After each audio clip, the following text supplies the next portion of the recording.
দাঁড়াও, খুঁজে গরম করে দেবে। হ্যাঁ, একটু চুলগুলো কৃষের মতো।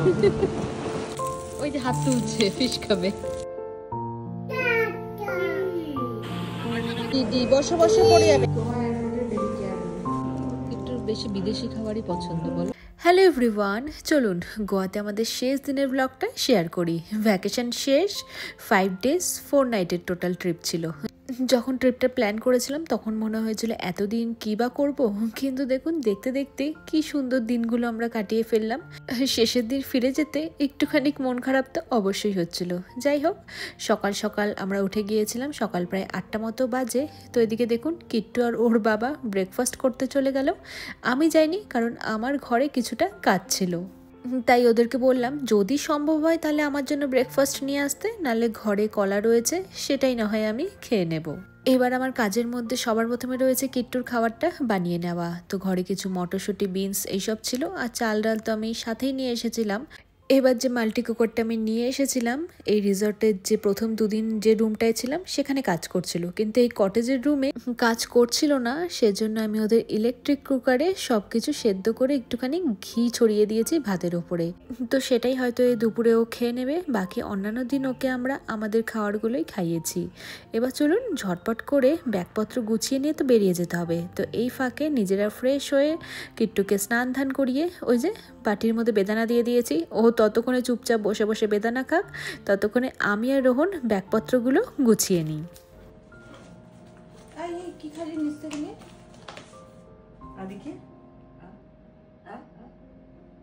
ধরো আমরা একসাথে যাব।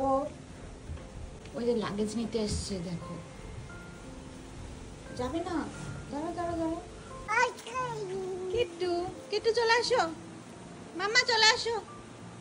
চলে গেলাম, টাটা। আমরা ওদিকে ওদিকে, আমার কাছে আসবে, চলো। তো ব্যাগপত্র রিসর্টের যে বাগি ছিল সেখানে আমরা সব কিছু তুলে নিয়েছি। এবার রিসেপশনে গিয়ে ফাইনাল বিলগুলো পে করে দিয়ে চলুন গাড়ি নিয়ে বেরিয়ে পড়ি। এবার আমাদের ফ্লাইট ছিল ওই প্রায় বিকেল 5টে নাগাদ। তো রোহনের কাছে মেসেজ এসেছে ওই টাইমটা নাকি এগিয়ে দিয়ে 4:30 করে দিয়েছে। তো আমরা একটুখানি লেট করেই ফ্লাইটটা নিয়েছিলাম, নাহলে একটা ফ্লাইট তো অনেক সকালে ছিল। এবার কিট্টুকে নিয়ে এত সকাল সকাল রওনা দেওয়া মুশকিলের ব্যাপার ছিল, সেজন্যই বিকেলের দিকে ফ্লাইটটা নিলাম। তো চলুন এবার আমরা বেরিয়ে পড়ি, যেহেতু হাতে কিছুটা সময় রয়েছে। তো এই গোয়াতেই ওই ধরে নিন আমাদের রিসর্ট থেকে গাড়ি করে প্রায় 40 মিনিটের মতো সময় লাগবে। সেই দূরত্বে এখানে একটা সুন্দর থাকার জায়গা রয়েছে, একটা 5 স্টার হোটেল, যদিও বা বর্তমানে বর্ষাকালের জন্য বন্ধ রয়েছে, কিন্তু এর রেস্টুরেন্টটা ওপেন রয়েছে। তো সেজন্যই আমরা ভেবেছিলাম লাঞ্চটা এখানেই করে ফেলবো। আর এখানে আসার কারণটাই হলো, দেখুন এখানে ফটো তোলার জন্য খুব সুন্দর জায়গা রয়েছে, আর সমুদ্রের ধারে রেস্টুরেন্ট এবং হোটেলের লোকেশনটাও বেশ ভালো। আর এই জায়গাটার নাম ছিল কেপ গোয়া। তো আমরা ভেবেছিলাম না এখানে লাঞ্চ করব, কিন্তু এখানে আসার পরে ওয়েদারটা এত খারাপ হয়ে গেল আর এত ঝমঝমিয়ে বৃষ্টি শুরু হলো। তো আমরা এয়ারপোর্টের একদম উল্টো দিকে চলে এসেছিলাম। তাই ভাবলাম কোনো কারণে ওয়েদার খারাপ হলে একটু যদি আমাদের ফিরতে লেট হয়, সেজন্যই সেখান থেকে আমরা বেরিয়ে গেলাম। এবার চলুন একটা অন্য জায়গায় আমরা গিয়ে লাঞ্চটা সেরে নিই। এর মাঝখানে গাড়িতে একটু ঘুমিয়ে পড়েছিল। তো আমরা চলে এসেছি নাজারে নামে একটা বিচ সাইড রেস্টুরেন্ট। অবশ্য এখানে কিন্তু থাকার জন্য হোটেলে রয়েছে। এবার বাইরেও খাওয়ার জায়গা ছিল, যেহেতু বাইরে বৃষ্টি হচ্ছিল আর বাইরে বেরোলেই একটু এদিক ওদিক চলে যাবে, সেজন্য আমরা রেস্টুরেন্টের ভেতর দিকেই বসেছিলাম। তো আমরা খাবার অর্ডার করে দিয়েছি। তো আমরা তাড়াতাড়ির মধ্যে যেটা হবে মানে পিৎজা আর ফিশ সিজলার অর্ডার করেছিলাম। তো এখন চলুন খাবারগুলো চলে এসেছে, খাওয়া শুরু করে দিই। এদিকে কিট্টুর বেবি চেয়ারও রয়েছে, তো ওকে চেয়ারে বসিয়ে দিয়েছি। এবার পিৎজার মধ্যে ওপরে টপিংয়ের মধ্যে যে চিকেনগুলো ছিল সেটা ওকে দিয়েছি, আর বাকি পিৎজাগুলো আমরা খেয়েছি।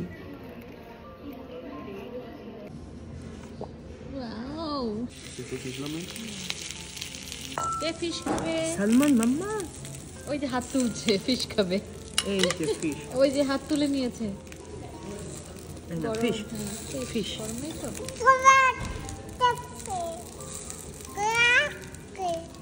এই যে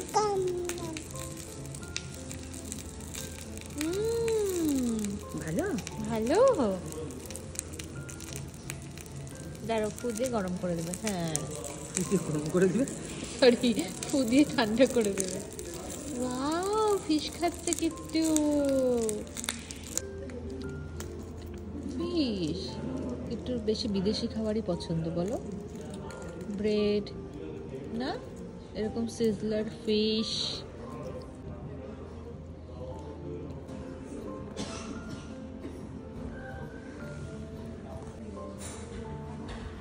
তো আমাদের খাওয়া দাওয়া হয়ে গিয়েছে, এবার চলুন কিট্টুকে জল খাইয়ে বেরিয়ে পড়ি। এবার বাচ্চারা বড়দের যা করতে দেখবে সেটাই করতে চায়। এবার কিট্টুর ইচ্ছে ও গ্লাসেই জল খাবে, কিন্তু গ্লাসে খেতে গেলে তো জামা ভিজিয়ে দেবে, সেজন্যই ওকে আমি চামচ দিয়ে জল খাইয়ে দিয়ে এবার চলুন বেরিয়ে পড়ি। কিট্টু আগে যেহেতু ঘুমিয়েছে, এখন আর ঘুমোবে না, তাই আমার সাথে দুষ্টুমি করতে করতে এগিয়ে যাচ্ছে। আমি তোমার সাথে কোনো কথা বলতে চাই না, না তুমি কোলে বসছো না, দাঁড়িয়ে দাঁড়িয়ে যাচ্ছ। ওহো, কি স্টাইল! কিট্টু, এটা দেখো, কিট্টু বেডও আছে, ঘুমাতে পারবে। তোমার একটা বেবি কেয়ার রুম গো এয়ারপোর্টে। হ্যাঁ দেবো, খোলা। তো আমরা একদম সময় মতো এয়ারপোর্টে চলে এসেছি, ব্যাগপত্র জমা দিয়ে সিকিউরিটি চেকিংও হয়ে গিয়েছে। আর যে গাড়িটা আমরা রেন্টে নিয়েছিলাম, এয়ারপোর্ট থেকে নিয়েছিলাম, আবার এয়ারপোর্টেই ড্রপ করে দিয়েছি। এবার চলুন, ফ্লাইটের সময় হয়ে গিয়েছে, ফ্লাইটে উঠে বসি। আর দেখুন না, এখনও বাইরে বৃষ্টি হয়েই চলেছে। 4 দিন মোটামুটি আমরা ওয়েদারটা ভালো পেলেও শেষ দিন কিন্তু ওয়েদারটা খুব খারাপ ছিল। স্লিপি, স্মাইলি, স্মাইলিং, ও স্মাইল করলো। স্মাইল করলে। তো গোয়া থেকে ব্যাঙ্গালোর বা ব্যাঙ্গালোর থেকে গোয়া তো খুব বেশি ডিস্টেন্স নয়, ফ্লাইটে ওই 50 মিনিটের মতো সময় লেগেছিল। তো কিট্টুকে এদিক ওদিক পড়াশোনা করা, ঘোরানো, টুকটাক খাওয়া দাওয়া করাতেই 50 মিনিট এইভাবেই কেটে গেল। যদিও বা কিট্টু ফ্লাইটের মধ্যে আশেপাশের সিটে যারা বসেছিলেন তাদের সাথে খানিকটা ফ্রেন্ডশিপও করে নিয়েছিলেন। তো সবাইকে বাই বাই করে দিয়ে এবার চলুন ব্যাগপত্র নিয়ে আমরা বাড়ির উদ্দেশ্যে রওনা দিই। কিন্তু একজনের তো বাড়ি যাওয়ার কোনো ইচ্ছে নেই, আর এয়ারপোর্টের বাইরে বেরিয়ে এক ফোঁটাও বসবে না, এদিক ওদিক হাঁটাচলা করবে, যেহেতু ওকে আমরা আটকেছি, সমানে কান্নাকাটি শুরু করে দিয়েছে। তো এবার চলুন বাড়ির উদ্দেশ্যে রওনা দিই।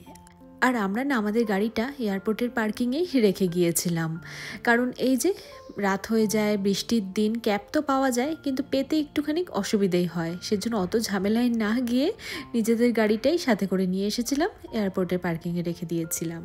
এবার বাড়ি যাওয়ার পথে যেহেতু ভ্যাকেশন তো শেষ, আবার সংসারের কাজ করতে হবে, সেজন্যই বাজারঘাট করে নিয়ে গিয়েছি।